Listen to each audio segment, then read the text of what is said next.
नमस्कार दोस्तों, जय श्री धोलीनाग देवता। मैं हिमांशु आपका फिर से संस्कार युक्त फैमिली में स्वागत करता हूं।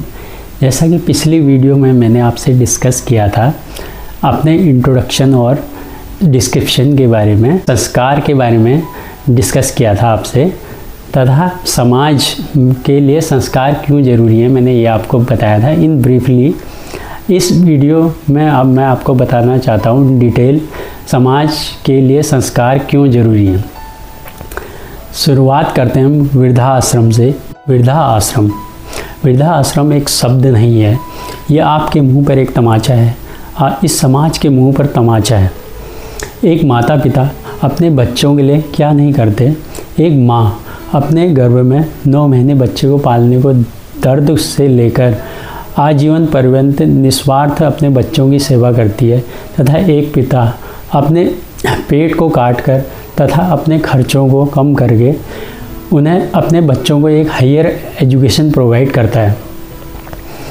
किंतु बच्चे जिन्हें हायर एजुकेशन और डिग्री से नॉलेज तो मिल जाता है, स्किल्स डेवलप हो जाती हैं, टेक्निकली डेवलप हो जाते हैं, बट उन्हें व्यवहारिक समझ नहीं होती, उन्हें नैतिक मूल्यों का पता नहीं होता और अच्छे बुरे की समझ नहीं होती। उनके विचार माता पिता के विचारों से मेल नहीं खाते हैं।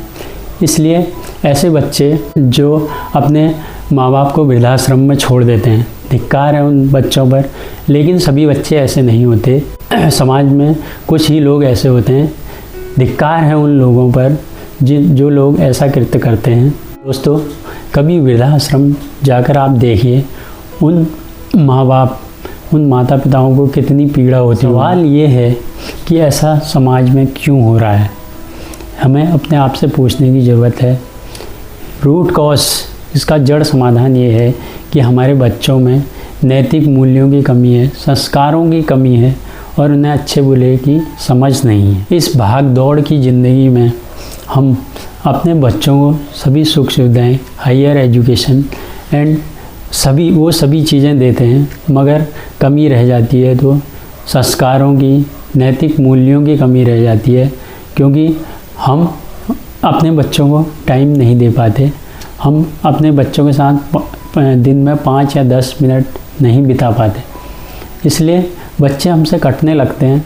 दोस्तों, जागो, अभी भी समय है। हमारे जो बच्चे हैं उनके व्यक्तित्व का निर्माण बचपन से ही होता है तथा संस्कारों की नींव भी बचपन से ही रखी जाती है।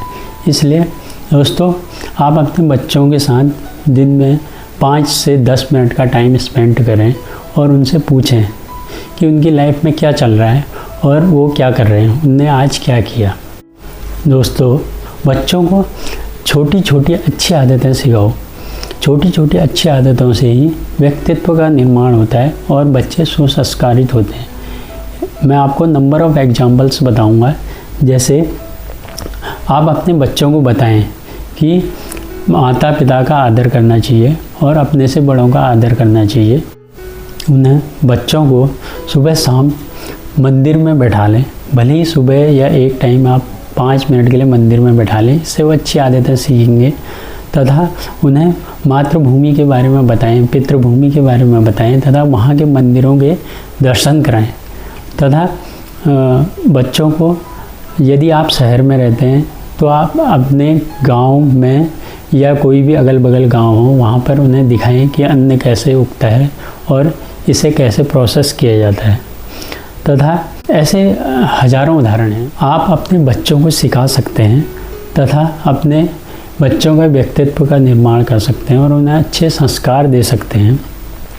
स्कूलों में भी बच्चों को सिखाना चाहिए कि माता पिता का दर्जा भगवान से भी ऊपर है।